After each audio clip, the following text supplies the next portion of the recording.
Welcome one and welcome all. This is time for some fantasy talk. My name is Mike Tuck along with Eric Lopez, and we're here to get you excited for the upcoming NFL season, talking about the rookies and where they could be drafted for dynasty leagues, thinking big picture, long-term with these youngsters and where they should be selecting for dynasty leagues. Elo, we watched the NFL draft. We were excited about some of the landing spots. Some of the landing spots especially challenging, but now that you've had a chance to take it all in, who would be your first choice in a dynasty league amongst all these rookies? Wow, that's a tough one. I thought this has got some many compelling storylines. I would go actually Jerry Jeudy, only because I feel confident what he's going to be at wide receiver. Running backs, you just never know the endurance, how long, how they fit. Even though I like some of them, as we'll get into. But I think Jerry Jeudy, I felt, was the best receiver in this draft to go to Denver first round. He's good. I mean, to me, I know Cortland Sutton is good. They drafted the Penn State kid Hamler, but I feel like Jerry Jeudy could be number one. I like CeeDee Lamb. I think you can make a case for him, but there's a lot of weapons there. So I tend to like Jerry Jeudy when I go number one. I've been in two dynasty drafts already as we do this recording 1 week after the NFL draft. I think there was this anxiousness. Let's get something going. Sure. Both of my dynasty leagues. Normally one of them would be, but the other one we usually waited till training camp. But I think we were all starving for some football, so we did it early. So I have a pretty good handle on what you're expecting. In both of those drafts, it was Clyde Edwards-Helaire that went number one overall. Obviously lands in a great offensive system in Kansas City, has potential to have a great impact right away. He'll have to steal carries and catches away from Damian Williams. I understand why the love affair is there. He was also the highest running back chosen. For me, I love Jerry Jeudy. Jerry Jeudy's number two on my list, Elo, but Jonathan Taylor is number one in my heart. The Indianapolis Colts took him. He enters into a difficult situation because the incumbent is a very good running back in Marlon Mack. But I absolutely love Jonathan Taylor long-term. You have to first consider long-term always, right? That's what we're talking about in a dynasty league. Marlon Mack goes in the final year of his deal. So the expectation is that Jonathan Taylor will take over in year two at the latest. The Colts offensive line is built to run the football. So I love that about it. Jonathan Taylor, to me, was the best back in this draft. Exceptional balance, great speed, breakaway speed. In fact, he can generate big plays for you. He was a dominant force at Wisconsin, Elo, when everyone in the Big Ten, everyone on Wisconsin's schedule knew the ball was going to Jonathan Taylor. I'm not scared off by the number of carries he's had in his career. That just tells me how dominant he's been. When you draft a running back in a dynasty league, Elo, I believe you're looking at 5 years. I don't think you can have an expectation for longer than 5 years. If you get a career that turns out to be Emmitt Smith or Barry Sanders or something like that, awesome. But if you get 5 sensational years, I think you can be happy. And Jonathan Taylor is what would make me number one happy at the top spot. If it was a running back for you, because I want to bring it back to running back, because you go Jeudy. Jeudy is my number one wide receiver. Who would be your number one running back? I would go Helaire, Clyde, because I like the offensive system. Now, keep in mind, when you do these fantasy leagues, you got to know your rules, right? Of course. PPR, how big of a factor is PPR in this? You know, because I like Taylor as well, but not only am I worried about the Marlon Mack factor, because Mack's pretty good, but is Taylor going to be used as a receiver? So if you're in a PPR league, that could be a big difference in some of how you decide the running backs. Whereas Clyde, I know he's going to be used in the receiving game. I'm going to be using a backfield.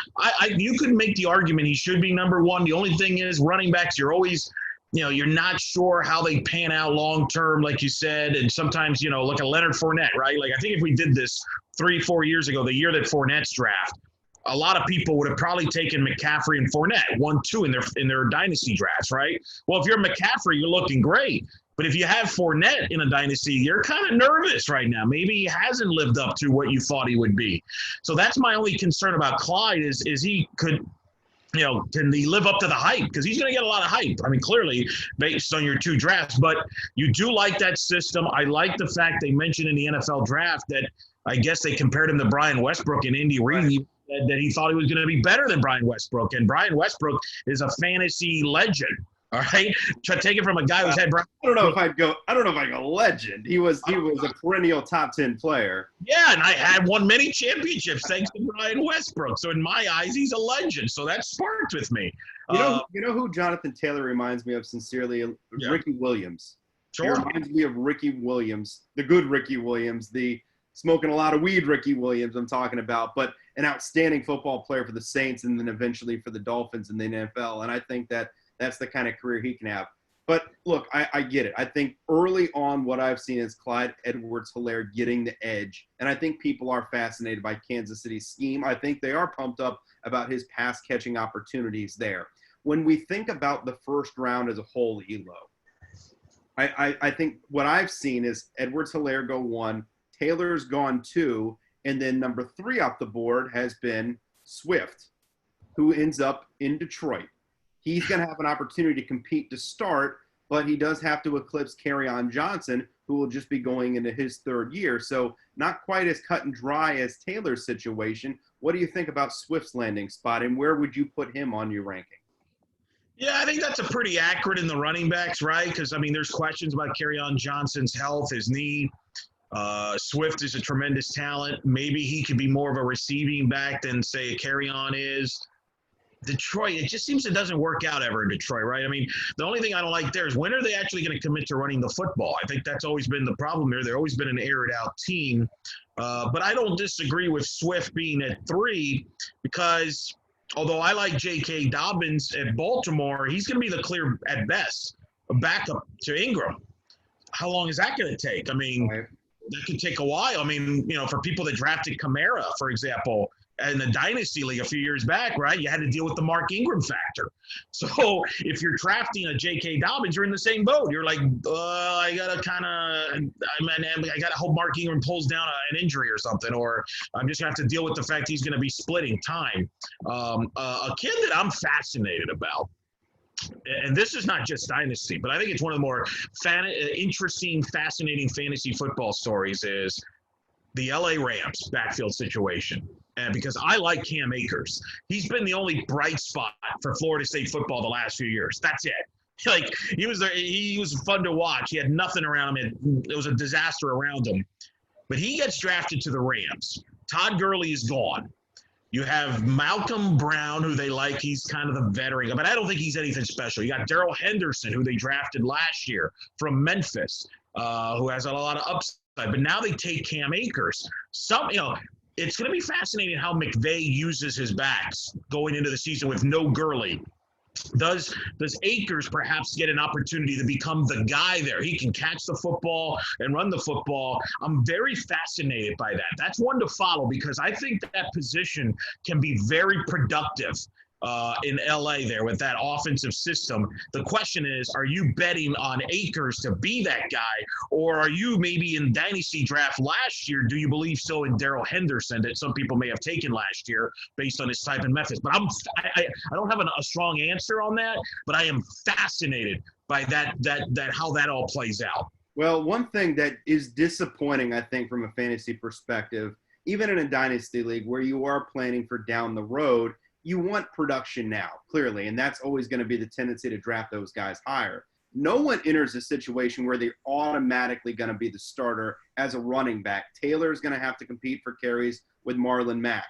Edwards-Helaire is going to have to compete with Damian Williams. I know he's undrafted, but he also played like an MVP in the Super Bowl. And during the last couple of postseasons, he's been outstanding for Kansas City. He's not going to be just pushed aside.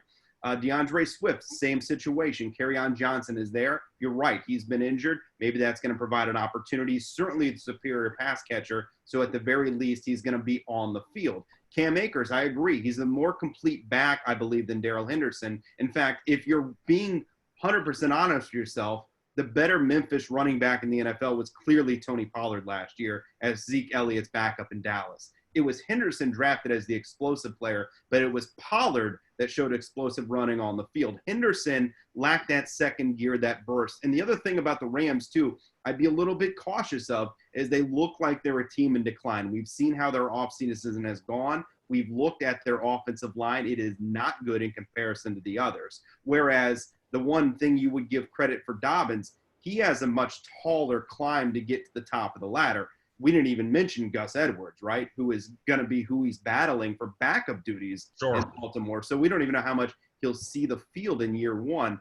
But in a dynasty league, if Mark Ingram's there for a couple more years, Gus Edwards there, and then Dobbins takes over in, let's say, year three, at least on paper right now, he's entering a pretty darn good situation in Baltimore that you would have to like. As you look at my list, then I actually like a guy over Dobbins, in part because of the immediacy and in part because I just think he's a better overall player, and that's Zach Moss, who lands in Buffalo. Again, not an immediate impact situation, Elo, but he can be to what Frank Gore was to Devin Singletary last year. I think he automatically is going to slide in because he's the bigger back into goal line situations. And I do think you're going to see a lot of Zach Moss mixed in on early downs so that you're talking about minimum, I think, of 10 carries a game. I think you're looking at over 150, 160, 175 carries for the season, even if Singletary is healthy. And long term, who knows, maybe he's able to even supplant him at some point down the road. So I think you go to Dobbins, and then Vaughn is the other one, right? If you look at Vaughn going to Tampa Bay. Now, having watched Vaughn play at Vanderbilt, he's steady. Ronald Jones looked like the more explosive player when he was at USC than Vaughn had ever looked when he was at Vandy. But clearly he's going to have an opportunity to compete for that starting job. So that alone, Elo, has to put him in a situation when you consider what the Bucs offense is, that you would consider him in the late stages of a first round of a dynasty draft. Well, especially if you go based on Tom Brady's history, okay? This is Tom Brady we're talking about. Patriot running backs have been very successful in the passing game with Brady. James White comes to mind recently, right? There's a guy, Kevin Falk, before that. Guys that maybe aren't the most best back overall product, but again, it goes back to if you're in a PPR league especially, a guy like James White was valuable because he would catch a lot of short passes from Tom Brady, who wants to get rid of the football quick. I know he's got a lot of weapons in Tampa Bay, so I expect the production from the back not to be as huge. But Tom Brady's still 43, and I don't think Tom Brady's just all of a sudden going to change who he is. I still think that dump pass to the running back is going to be part of that offense. So if you can gamble on a kid like Vaughn, I'm not the biggest fan either, but maybe he proves me wrong, and a lot of people, he can turn into a much more productive guy because I'm not impressed with Peyton Barber at all, and I wasn't overly impressed with Ronald Jones. So I don't think Vaughn is a bad pick to gamble, especially depending where you take him and where he is in the draft, because, again, with Tom Brady at quarterback, he might be able to be a guy that can catch 50, 60 balls for you, which is pretty important in a PPR league. So what I've seen so far and what I would expect if you're drafting in a dynasty league, and I have this laid out for a 12-team league, is the first-round running backs are going to be Taylor, Edwards-Helaire, Swift, Akers, and then Dobbins. Those typically are your first-round running backs. Vaughn could be sneaking into the late first round depending on how heavy your league favors running backs versus receivers, but this is a loaded wide receiver draft. And what I would encourage people to do, and it's been my strategy, is to take advantage of that. Add in depth. Look, I can't be right about everything, Elo. We have our own opinions on these things, and we know that we're going to miss on some. So the more you can layer in multiple choices and opportunities for yourself to succeed, I think with this receiver group, the better your odds are going to be at succeeding. You got 36 guys that were drafted. There's going to be undrafted guys that hit. I like I like a couple of the undrafted guys I think that have an opportunity to really snare some playing time early on in their careers. The running backs, though, if I can focus back on those before we move on to the receivers, Elo. So we already talked about Moss a little bit and Vaughn a little bit. Those guys tend to slide into the second round. After that, I think you're looking at specialties, and this is where we're going to watch running back battles in camp. We already mentioned Dobbins versus Edwards. We'll see how that playing time shakes itself out. Another one to keep an eye on is Kelly versus Jackson for the Chargers. Austin Eckler is clearly the man there, but depending on if Kelly can beat out Jackson, there could be a real role there because we know that Melvin Gordon and Eckler each had success. Whoever carves out the backup role there, that could be an opportunity for the next couple of years to really have yourself a possible running back that you could play as a flex. I agree. I don't think Austin Eckler will ever be a 20-carry guy, may not even be a goal line guy. So you're right. That could be a candidate right there where a guy kind of, wow, did you see this guy come out of nowhere and all of a sudden be real productive and be a waiver pickup in a regular draft because they're off to a good start because of that system in the offense. Now, the interesting thing about that, though, is who's going to be the quarterback? Is it going to be Herbert? Is it going to be, are we really going with – I can't believe I'm going to say it, but, are we really going with the vet in the Chargers there? That's the question. Are we going to Herbert? Are we going with the game manager? I don't even want to say his name. I can't even believe it. Tyrod Taylor. I can't believe he could be starting again. But nonetheless, that could impact, too, what the Chargers do, right? Because let's say it's Herbert that starts, they might be more willing to run the football more. And that might – one, though. For either one. I think that – and look, the offensive line is so much better this year than it was a year ago. Left tackle is a shaky spot. They didn't really address that the way I thought they might, in part because they took Herbert in the first round of this year's draft. But that offensive line should be much, much better. So that opportunity to get a guy who can impact your fantasy team this year with Kelly or Jackson, who, of course, was a seventh-round pick a couple of years ago out of Northwestern, just keep an eye on that training camp battle this year because that's going to be one where you'll find out if Kelly has an opportunity to see the field. Eno Benjamin is one of my favorites in this draft. I love the kid's. I think his balance, his shiftiness, elusive. He's versatile, back-to-back 1,000-yard seasons, but a guy who was a weapon in Arizona State's passing offense, and it was a pro-style offense that Herm Edwards ran out there. So I think he has an opportunity, if he can beat out Chase Edmonds, to be Kenyon Drake's backup in Arizona. That's another one to keep an eye on, I think. And the other one, too, and I'll let you elaborate on whichever one you like here, is A.J. Dillon, the big back out of Boston College. He's a bowling ball. A lot of people have compared him to Derrick Henry. He's not quite Derrick Henry. I think he's very good, but Derrick Henry is on his own planet as far as being a unique specimen. But Jamal Williams isn't going to go away quietly, and clearly Aaron Jones is the starter there, like Drake's going to be the starter in Arizona. So you're talking about backs that may have potential down the road, but they're stuck behind guys that are clearly the starters, at least for the next few years. Yeah, that pick didn't make no sense to me with the Packers at all. And among many things the Packers did that I didn't understand.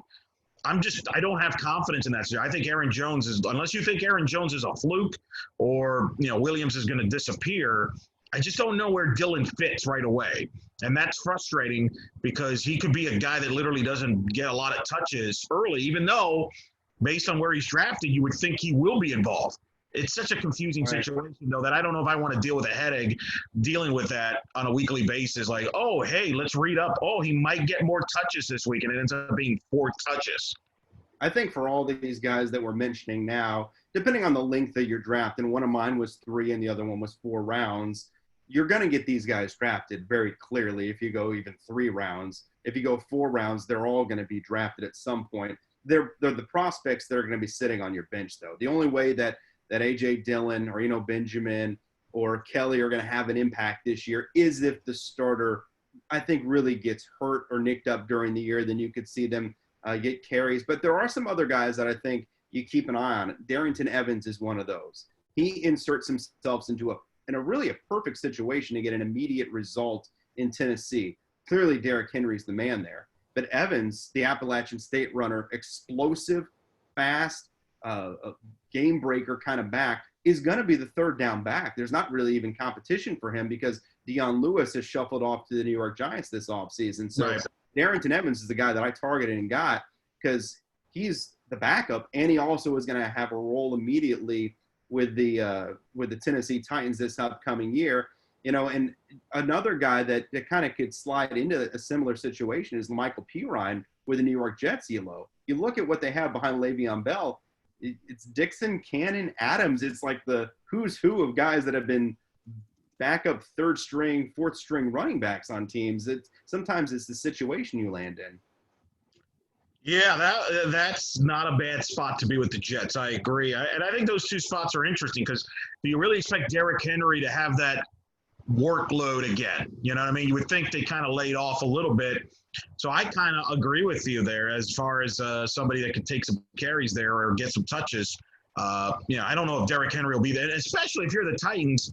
you might want to early in the year not give Derrick Henry a big workload because you want to save him for later in the year. So you might see more production quicker than you would think from the situation.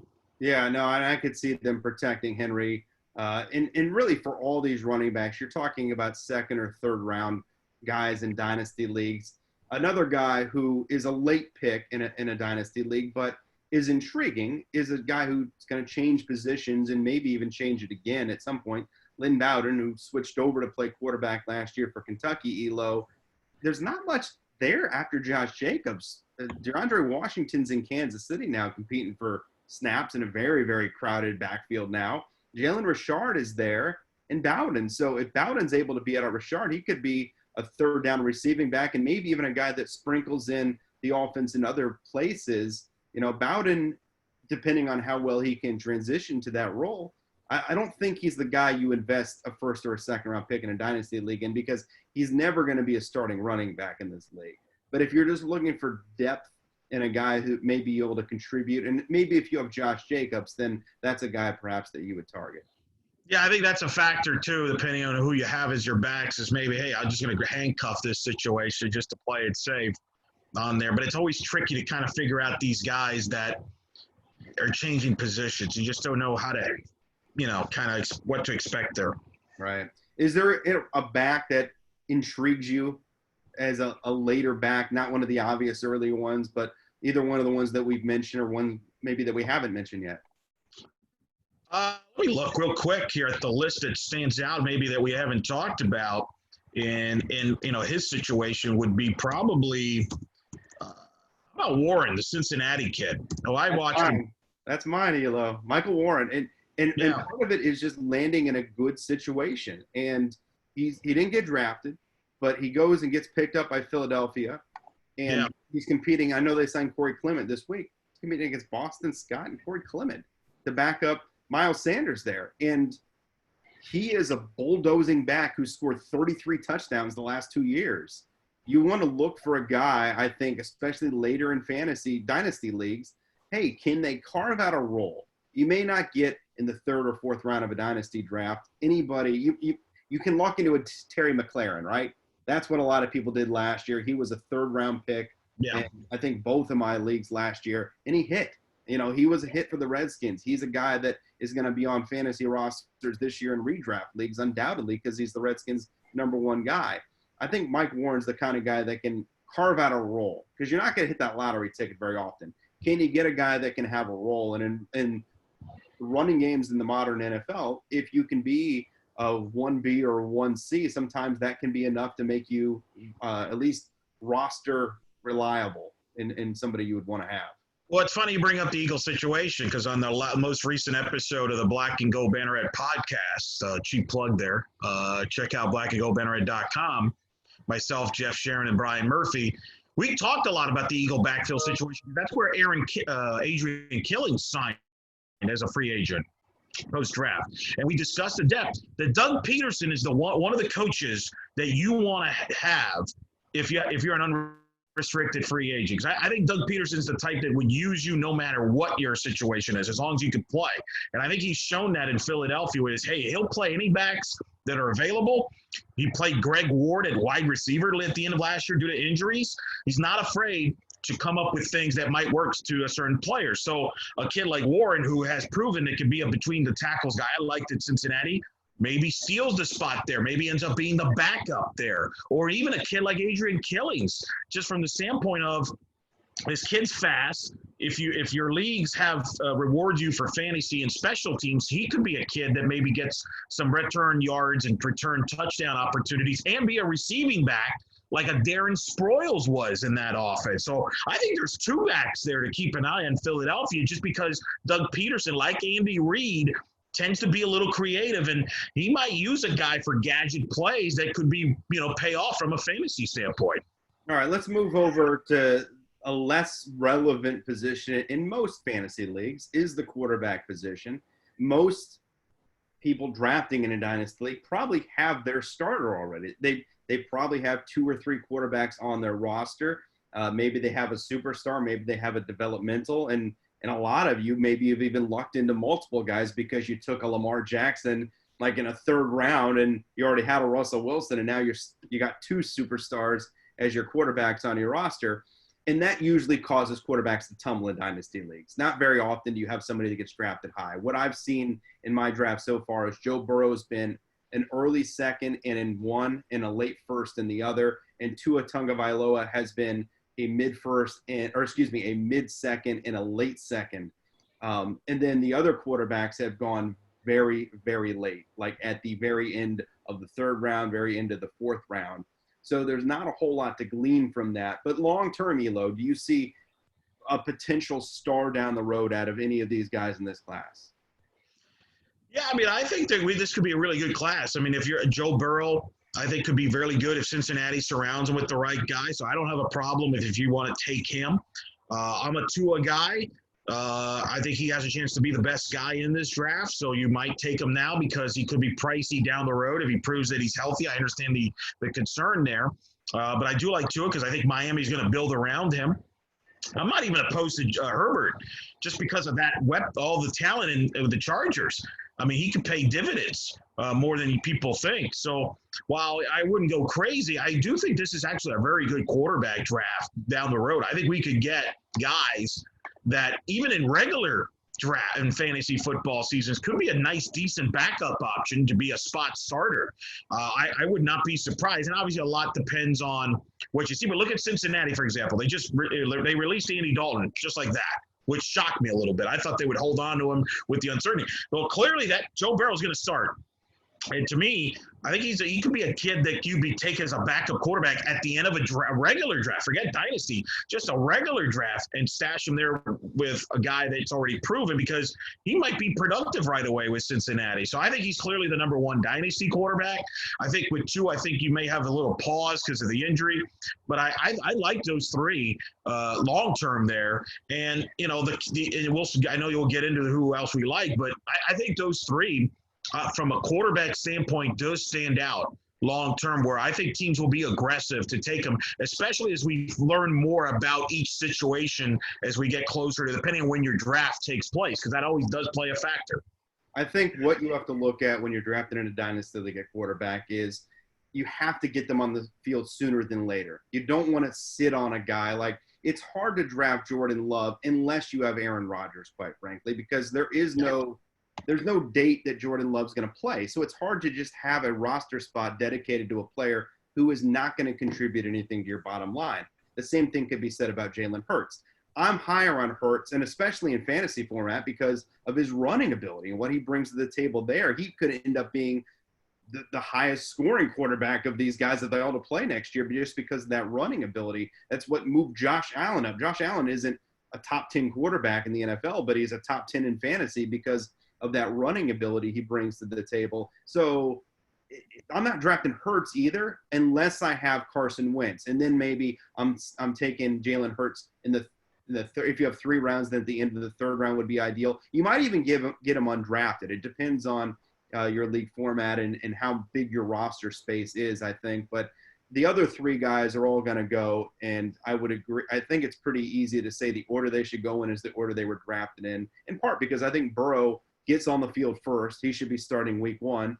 And he does have, A.J. Green to throw to, T. Higgins to throw to, John Ross to throw to, Auden Tate to throw to. He's got Mixon and Gio Bernard to throw to. So he's got guys to throw the rock to. More established roster at this point than, say, Tua in Miami, for sure. But again, if Herbert is the starter early with the Chargers, if you believe he can beat Tyrod Taylor, Keenan Allen, Eckler, Mike Williams, that's pretty good too. So right. I do like those 3. Let's bring up Hurts because I think Hurts is fascinating because taken by Philadelphia, second round, you have Carson Wentz, who does have injury pros and has been, banged up and injured. You mentioned Hurts' running ability. I think Doug Peterson's going to use him. And I wouldn't be shocked if he's kind of a goal line guy, red zone guy, gets some snaps. He's kind of a sneaky guy that I would monitor very. I know you think he'll be undrafted, but if I agree with you. If I always owned Carson Wentz, I would try aggressively to get Jalen Hurts. The other thing too about Hurts versus Love is if you're just thinking I'm going to take a quarterback and take a flyer on a quarterback to sit on him, and maybe you have Russell Wilson or Lamar Jackson or Deshaun Watson, you have a young Mahomes, you have a young star quarterback, right? So you don't even care. Like, you can have whoever as your backup and you feel confident.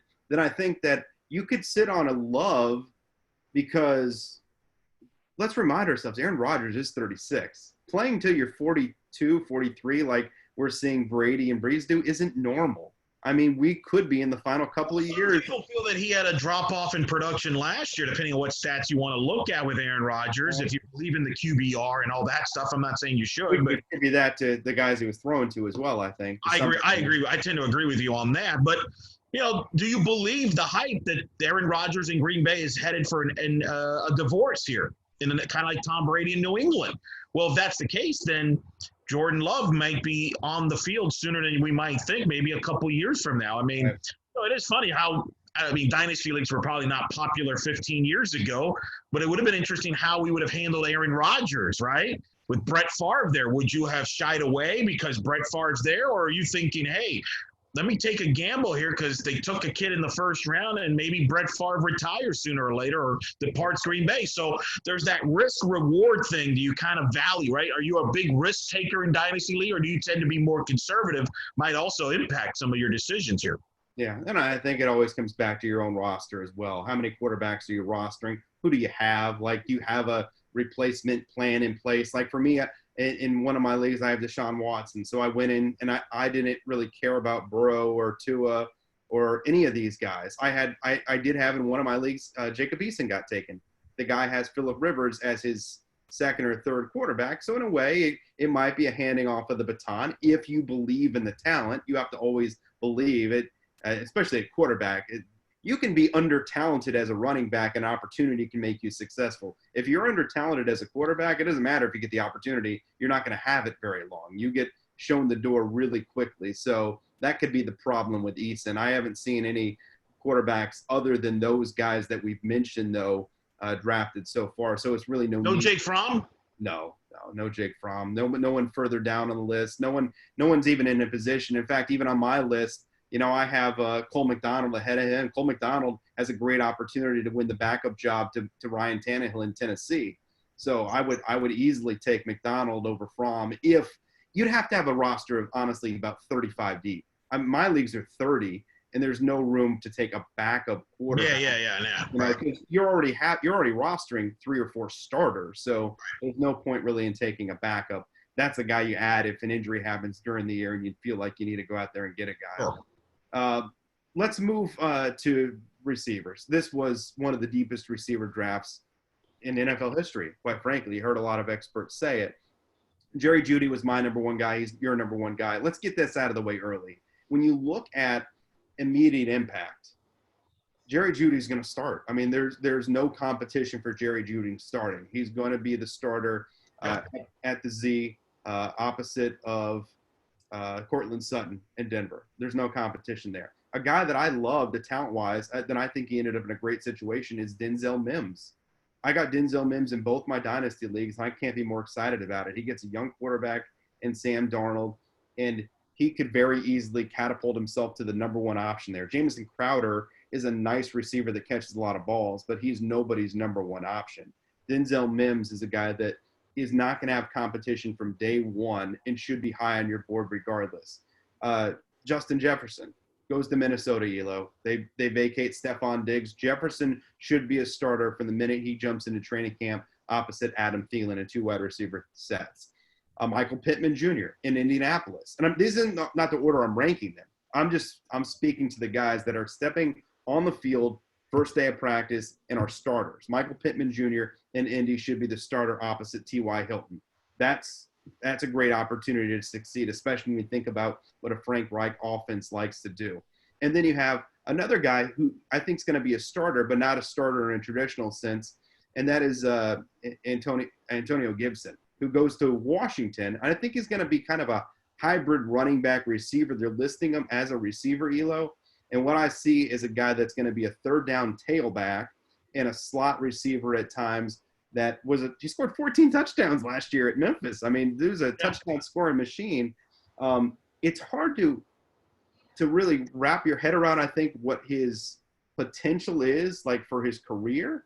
But if you're looking for guys that from day one, I think can contribute to your fantasy team this year, those guys are facing next to no competition right away.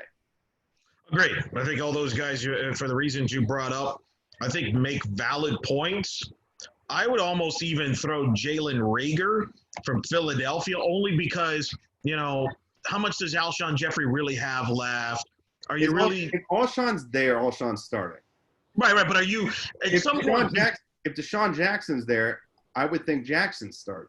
Yeah, don't worry. He's going to get hurt week 2. So we already know No. that. No. And I'm not knocking Reagor. Reagor was actually a guy that I was kind of going back and forth on because I don't think Reagor is going to start right away, but he ultimately might be their most productive receiver. That's what I'm saying. And with Philadelphia's offense, Carson Wentz, you could cash in a lot because sometimes situations will play out longer. Like, I still like CeeDee Lamb. I know some might get scared off because you've got Amari Cooper there, you got Michael Gallup there and stuff, but talent always comes over the top. I mean, it reminds me when Dez Bryant was taken by the Cowboys, Miles Austin was the number 1 receiver. Well, Dez Bryant overtook him. And I think CeeDee Lamb has that potential, I think, to surpass a Michael Gallup. And as we see, let me stop you there because Lamb is my number 2 receiver on my board after Jerry Jeudy. He actually went ahead of Jeudy in one of my drafts and before him once. I actually took him in one ahead of Lamb, and then in the other one, Lamb was drafted ahead of Jeudy. Do you think CeeDee Lamb overtakes Michael Gallup as the number 2 wide receiver in Dallas? Because to me, that's an interesting difference between a guy who could be a wide receiver 2 in fantasy coming up soon versus a guy who is really more like a wide receiver 4 in fantasy.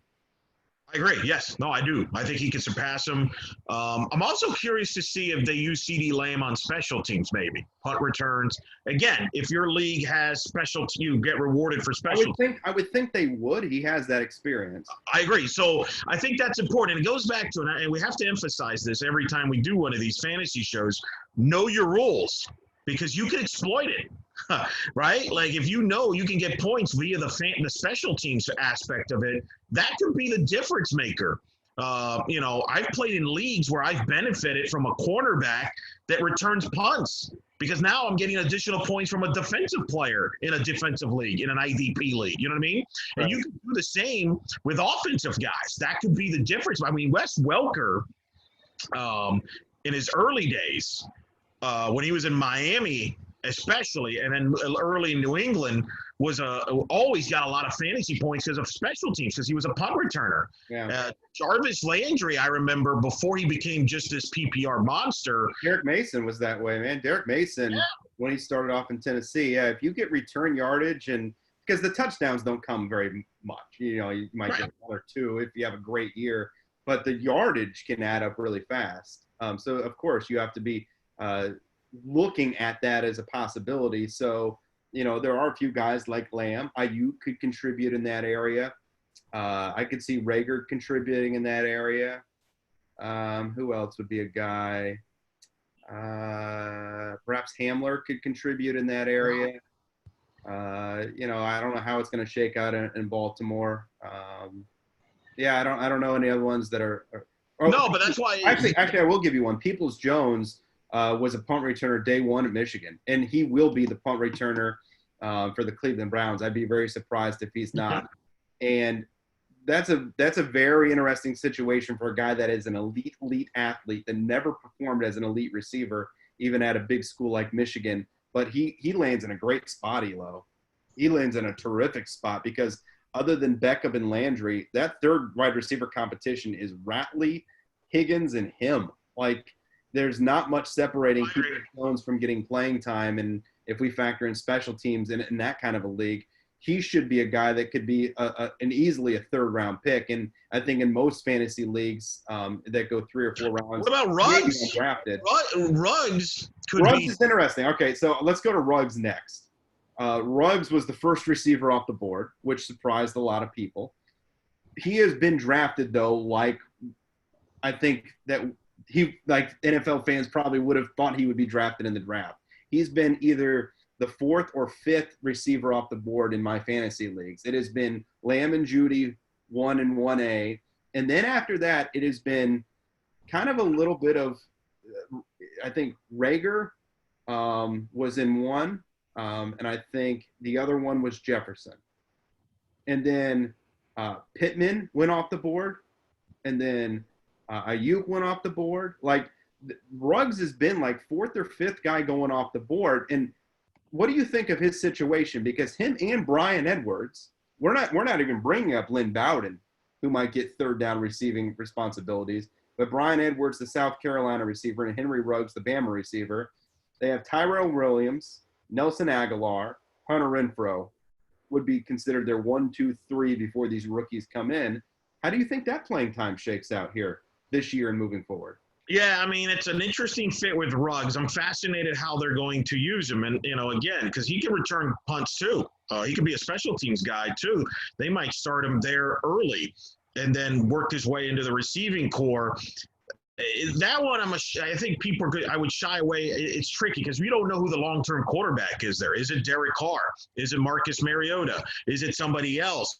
That impacts the receiver, okay? So I think that situation bothers me a little bit. It makes me a little queasy there. Whereas Mims, one of the things that works in your favor with Mims, for example, and why I would take a Mims over Ruggs right now in the Dynasty League is I know Sam Darnold's going to be the guy there, unless he just completely collapses and flops.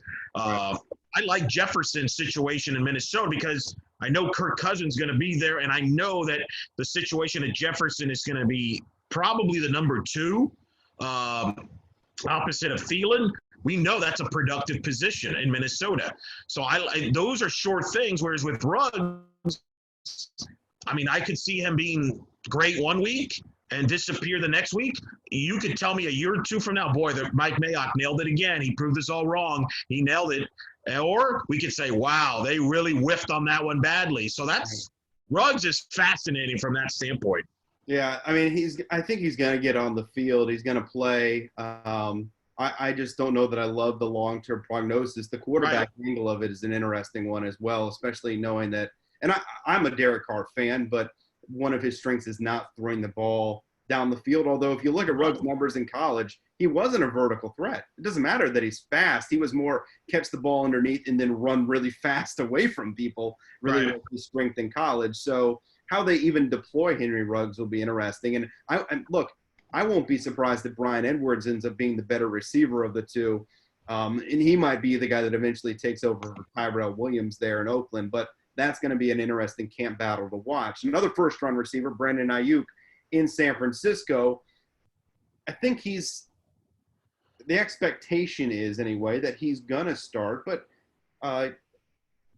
Bourne was pretty solid for the 49ers last year, and it could be a battle between 2 and 3, and the number of snaps you get, the number of looks you get goes a long way in determining how productive you can be moving forward. But I think he's in a pretty good spot to win that. He is, but that's a run-first offense, right? Like, I had Deebo Samuel in leagues last year, and that was frustrating, right? Because he's exciting. He would have a big game and then not be part of the offense because they run the ball the whole game. So that part kind of makes me a little not as bit high on him. Like, that's one of those where I hope somebody else takes him because I just don't want to deal with are they a run-first team, pass-first team situation. That's what worries me there about him in that situation. That's why I like Pittman, for example, more than Ayuk because I know Pittman will be used in Indianapolis.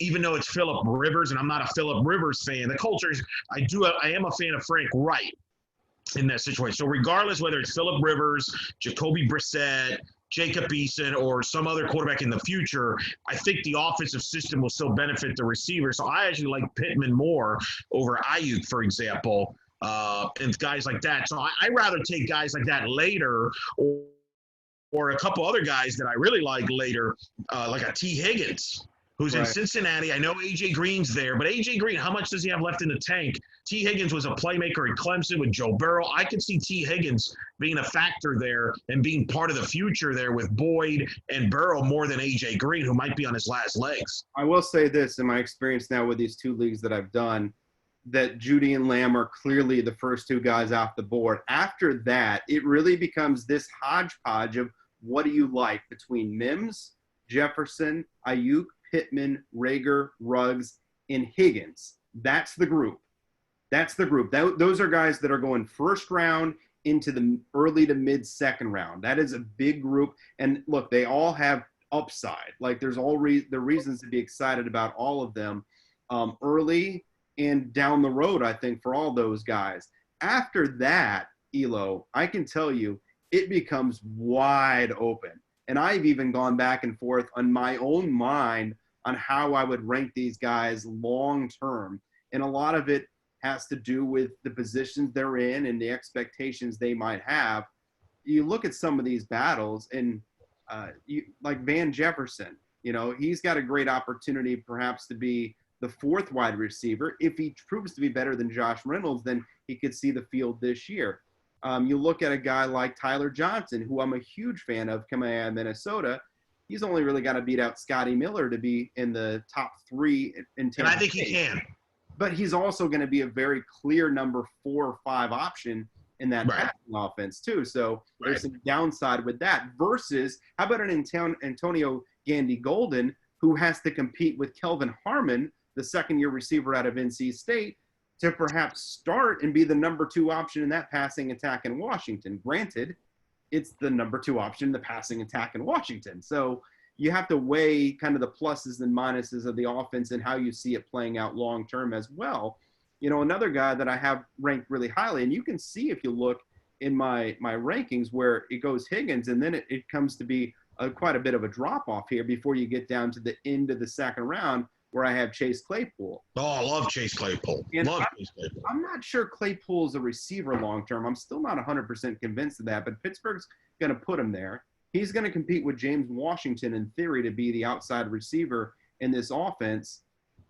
But Roethlisberger's back. Now he's 38, so I don't know how much longer he's going to have Big Ben, and then it could get ugly for you. So you have to consider that if you're thinking about the quarterbacks. But at least for the first year, Claypool has a chance to be maybe a top 5 guy based on the first year. Let me ask, where do you have Claypool long-term if you don't think he's a receiver? I think he's going to have the similar conversion that we saw out of Darren Waller to tight end. I think he's a bigger guy that can take advantage of matchups with safeties and with linebackers more so than he can attack corners based on what I saw out of him in Notre Dame. That's not bad, though. That's not a bad consolation if he turns into a tight end from a fantasy standpoint, if he becomes an elite tight end. I like Claypool, the football player, regardless where you want to put him at receiver, tight end. I watched him in person. I like his body. I think he's a talented kid, big body, can be physical. I think your concerns of Roethlisberger is valid. James Washington was a disappointment last year, right? Remember, he was all the buzz preseason. Then Roethlisberger got hurt, and then we tried to salvage it by saying, "Well, wait, he played with Mason Rudolph in Oklahoma State. They're fine. They're fine." And, well, he wasn't. But here's the situation that I do like there. Are we sure that Schuster is a number 1 receiver? Well, we're not sure he's going to be there beyond this year. This is the final year of his contract. And look, the one thing that works in Juju's favor, I think 2 things. One, he's a tremendous teammate. He's well-liked in that locker room. He was voted the team MVP a couple of years ago. So he has that working in his favor. The other thing is he probably has shown himself based on last year's disappointment. He's much more successful operating at the slot. So when you have Claypool, Deontay Johnson, James Washington out there, it's going to allow for him to play to his strength. And if Roethlisberger comes back, I could see a bounce-back season. But, I mean, to your point, like if Juju leaves, I don't know that that's a good thing for Claypool. And if Ben leaves, that's not a good thing. So those are both worrisome things when you're thinking long-term about if you're going to draft Chase Claypool. And currently I'd have him first in that next group, but it's not a confident first. I mean, I could see very easily, like KJ Hamler, and I don't know what your thoughts are on him. He's competing with Deshaun Hamilton to be the number 3 receiver in Denver. Hamilton has a couple of years experience on him, which is a nice advantage to have. Hamler's explosive. Like I could see Hamler having some big pop plays. Remember, who he kind of reminds me of a little bit, and I think he's even faster, is Anthony Miller in Chicago. Anthony Miller, when he was at Memphis, had a lot of these pop plays. Rookie year with Trubisky, 7 touchdowns.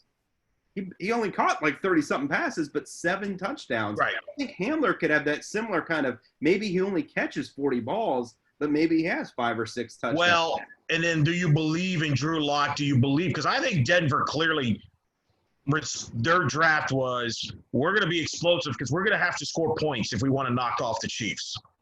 And we need to know if Drew Lock's the guy.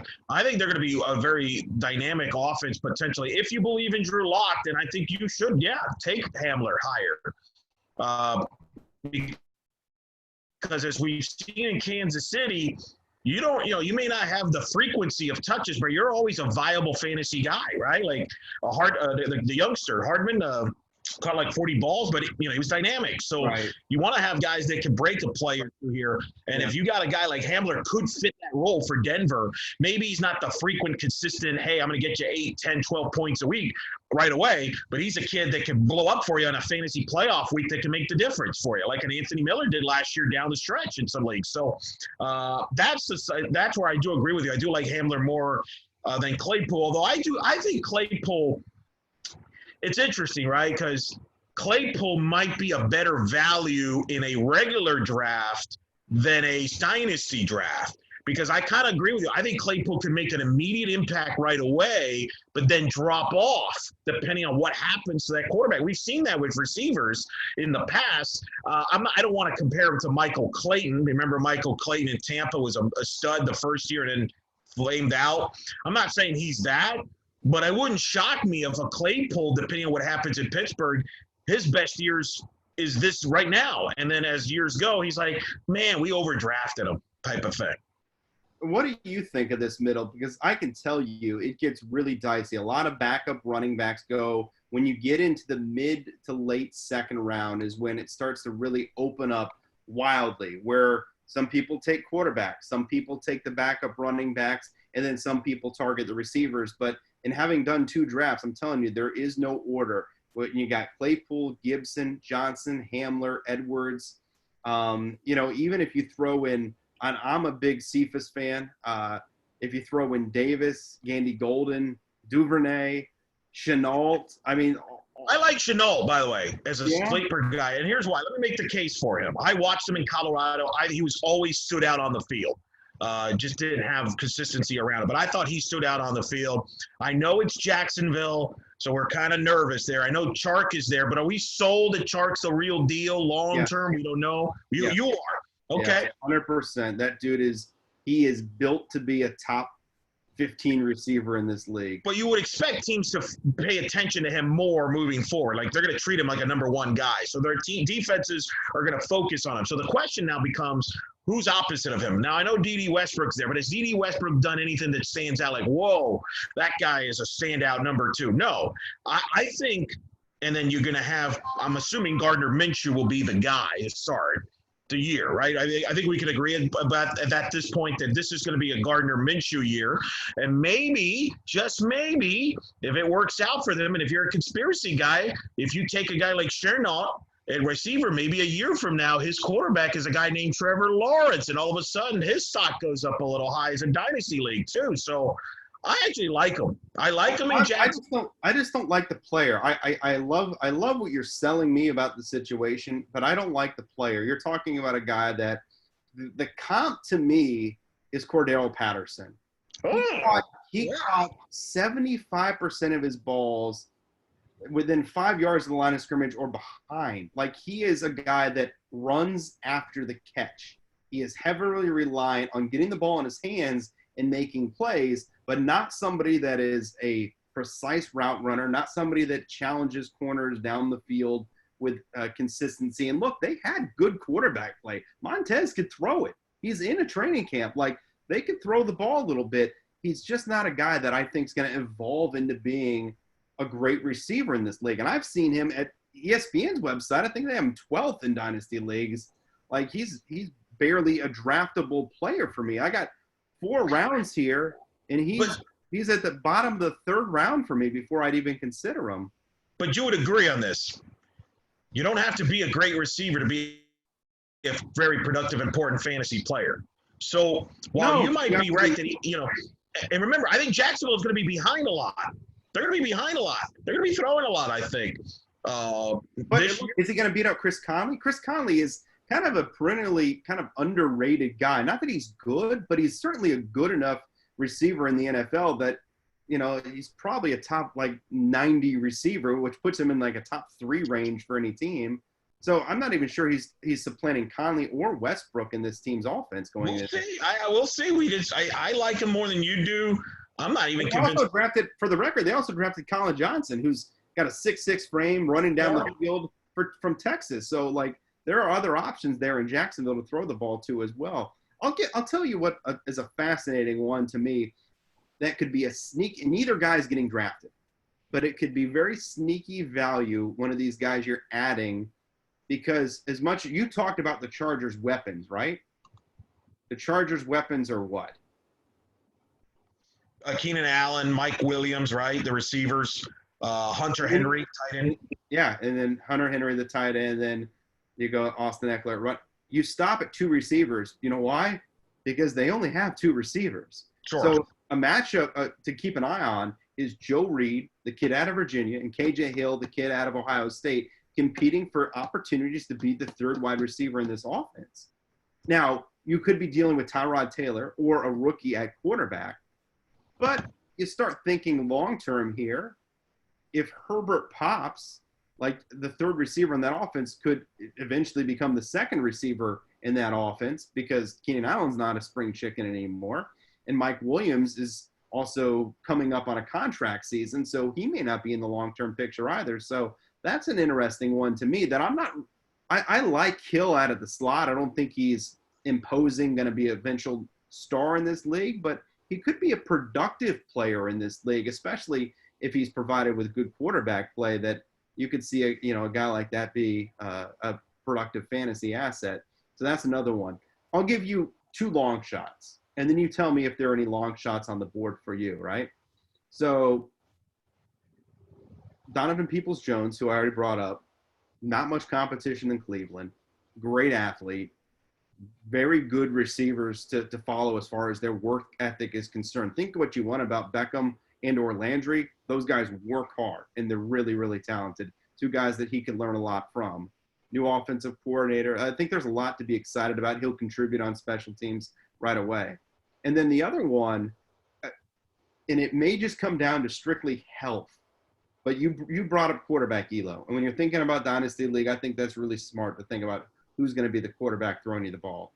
Isaiah Coulter, the Rhode Island wide receiver, 6'4", big frame, makes plays down the field, lack of competition on his level. I don't necessarily love him, but I don't know him that well, right? I've only got to see him at the combine. I've only got to see him in games against an all-star level competition practices and stuff.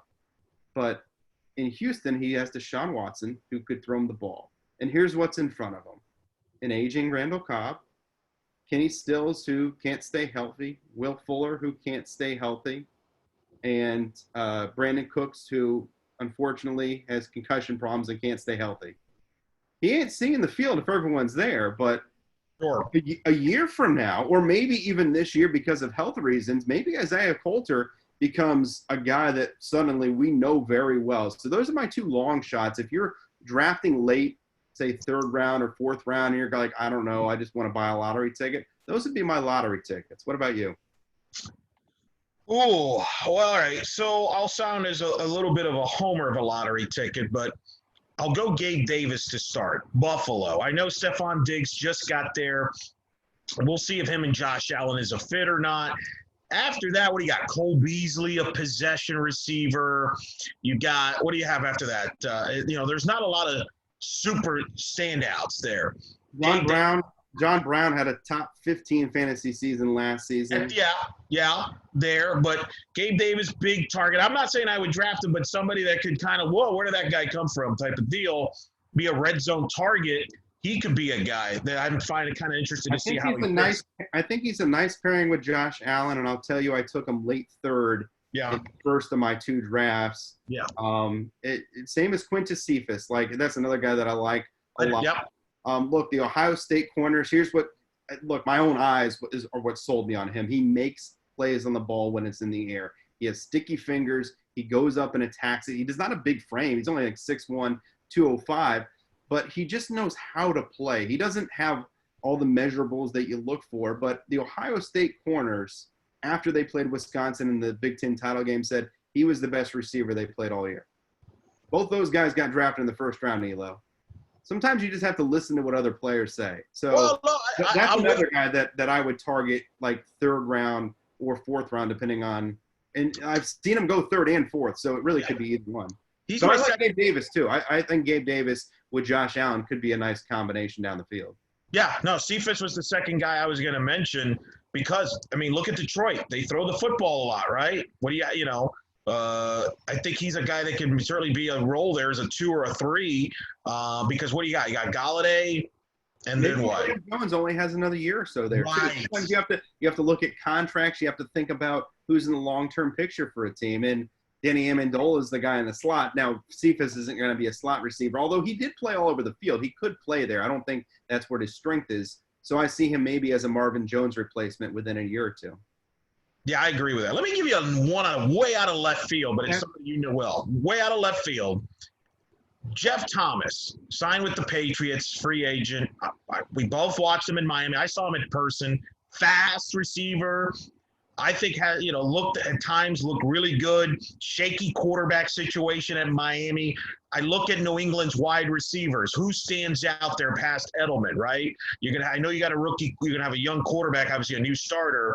But could a Jeff Thomas be a guy prizes people, sneaks into the New England passing game there, and then we're talking about this guy 6 weeks in, and people are saying, "Oh, Bill Belichick found a diamond in the rough here in the free agent." Could that be somebody like Jeff Thomas in New England there? I like you thinking about the U, but you got the wrong guy. It's KJ Osborne. It's KJ Osborne, 5th round pick in Minnesota. Most projections weren't even sure if he was going to get drafted because he doesn't necessarily have all the measurables, which is why you end up at Buffalo. But he destroyed MAC competition when he was at Buffalo, transferred to Miami, had a terrible quarterback situation. But I can tell you, in having watched him, the guy's polished. He knows how to run routes. He catches the ball. He's not tremendous with the ball in his hands after the catch. I don't think there's anything special about him. But again, sometimes it comes down to your situation and your opportunities. And he goes to Minnesota. So what is his opportunity? Well, we already talked about that Justin Jefferson is going to start right away. Like, there's no competition for the number 2 job. There's really no competition for the number 3 job except for amongst that other group of guys. So I think KJ Osborne has a chance to carve out a role as a 3rd receiver in Minnesota. And another guy to keep an eye on is Courtney Davis out of Texas A&M, an undrafted guy that I liked a lot. It could be maybe those 2 guys that are instrumental in the passing game for the Minnesota Vikings. The one knock maybe is that they're going to run a lot of 2 tight end sets. They're going to run a lot of 12 personnel because they like Herb Smith a lot and Kyle Rudolph's still there. So I don't know that you'll see them going 3 wide a lot, but when they do, I do think KJ Osborne could be the guy that's on the field for Minnesota. All right. So you're no love for Jeff Thomas. Okay. As a Miami guy, he's a lesser version of what Philip Dorsett was. He made some explosive plays, but Dorsett was a better player. I mean, Dorsett clearly was thought of that way. He was drafted in the 1st round. Jeff Thomas had numerous off-field issues that he had in Miami, and they're not going to put up with any of that bull in New England. So he better get his act straight or he's not going to last with the Patriots very long. Look, and a lot of people fall in love with the idea of certain things. Remember Braxton Berrios when he ended up in New England? Everyone was saying he's the next Welker. Why? Because he's short and white. And now he didn't even make it there. He's with the New York Jets now trying to make that roster. So sometimes it just because it looks a certain way. And I do think the Patriots receiving group, although it's not great, it's pretty locked in. Like their top 4 guys are solidly on that roster. There's nothing that's going to disrupt those guys from making the team. So that's going to be a tough team to make. There's one more position to analyze, Elo, before we put a wrap on this Dynasty League. And look, people have seen my full rankings here, the 4 rounds, how I would lay them out. And I do think, obviously, there's some fluctuation depending on what your roster looks like. What do you need? Do you need a running back? Do you need receivers? Do you have a quarterback situation that you like to address? And it's okay to move things around. I will tell you that I feel real confident about the first 20 or so picks before I think it levels off a little bit and becomes a lot more. And as I did these drafts, Elo, I made 6 trades in one league and I made 4 in the other. I was moving up, I was moving down, I was trying to maximize areas of the draft. And I think very early on, the running backs, people like running backs. They're hard to get. And the running backs, and Dobbins goes much higher than I have him. Moss goes about where he is. Vaughn went higher than where I have him as well, I think, because a lot of people think he has a chance in Tampa.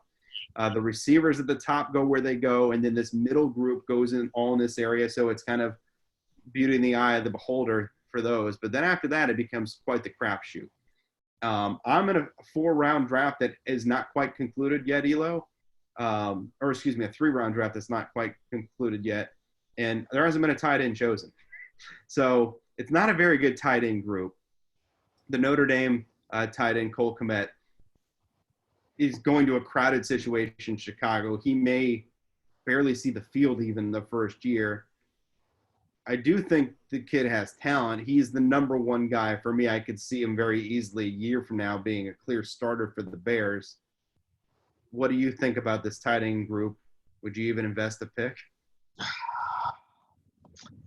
Not really. I just think there's too many questions with these tight ends, right? Like you mentioned, Kmet's the clear number 1, but, you know, the Chicago situation is what it is, like you just described. So I don't feel super great about it. You know, Adam Troutman, New Orleans. I mean, are we sold on that one? You know, Jared Cook's clearly the guy there. You talked about quarterbacks earlier. Breeze isn't there long term.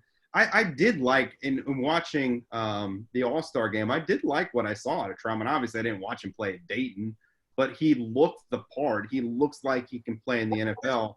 I think Equibonum actually looks the part for sure to play in the NFL, but no offense, this clear starter in Denver right now. But I do like the talent. That's the only reason I have him higher.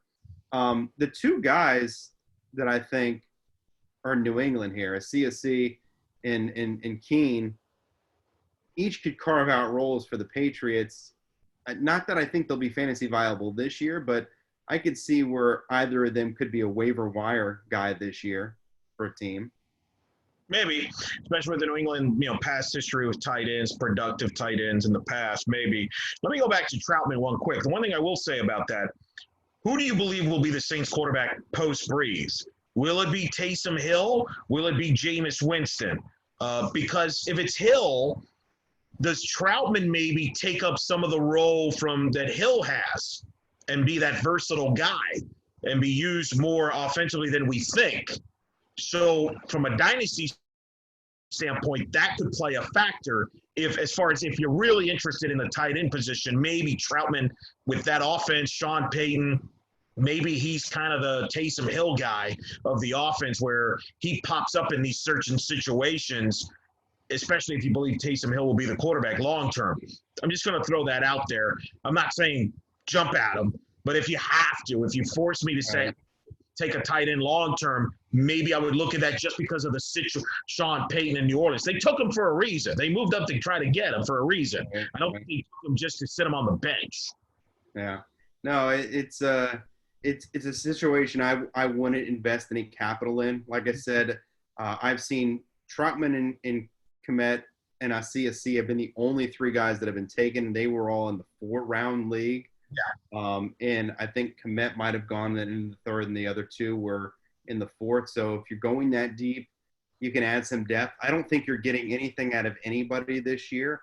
I like Harrison Bryant. I don't know did you have a chance to see him down there at FAU? He was the Mackey Award. A little bit. I mean, he was a focal point when UCF played him this year. There was a lot of talk about him. He's a good receiver deal. But it goes to Cleveland where they already have Hooper and Njoku, so right. I just don't like that situation there either. Well, Moss didn't get drafted. He goes to Washington. Washington might have the worst tight end situation in the whole league.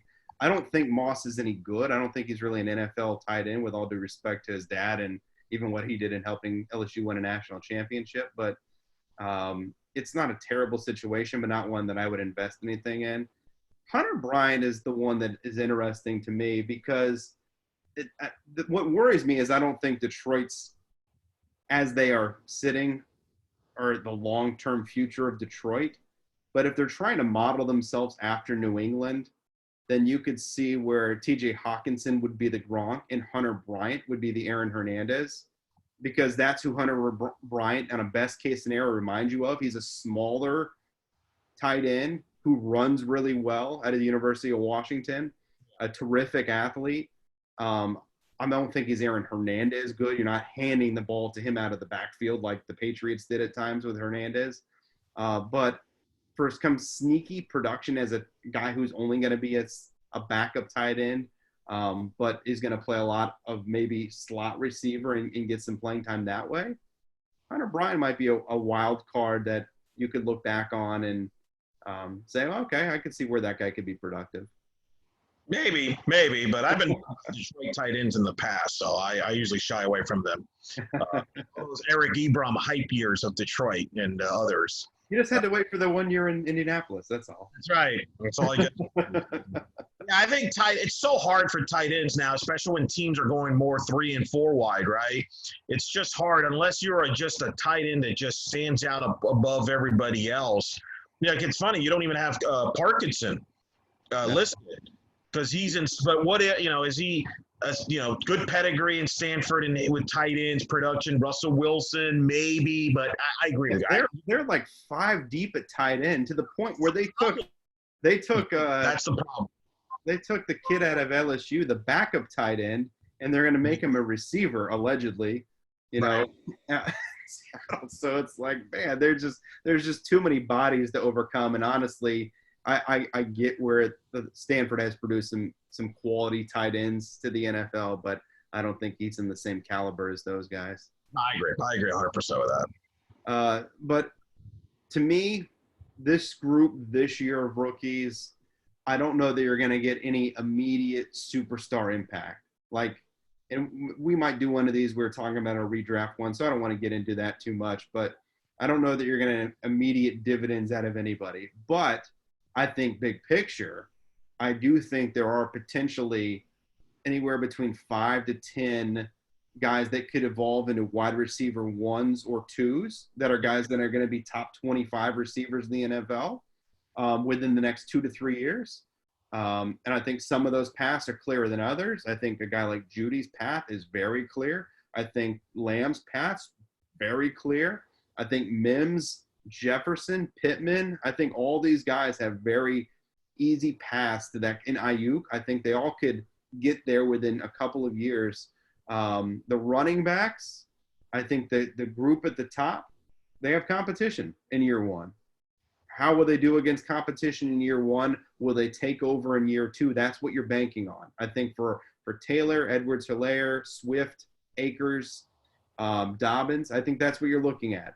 And even Moss potentially, although he's got a young guy in Singletary that's just ahead of him. I think you're looking at, and Vaughn, are these guys going to be able to take over in year number 2 in their situations? And that's why you're investing in them. The rest of the running backs, they're guys that you're investing in as backups, and you're playing for, hey, maybe they're the wild card in case somebody gets injured, or you're drafting your own backups to cover yourself. I don't know that you're looking at anybody emerging into superstardom beyond that. I really don't. Maybe the super wild card I'll throw out there is Rodney Smith, who's on my list, and he was a all Big Ten performer, played at Minnesota forever because of injuries.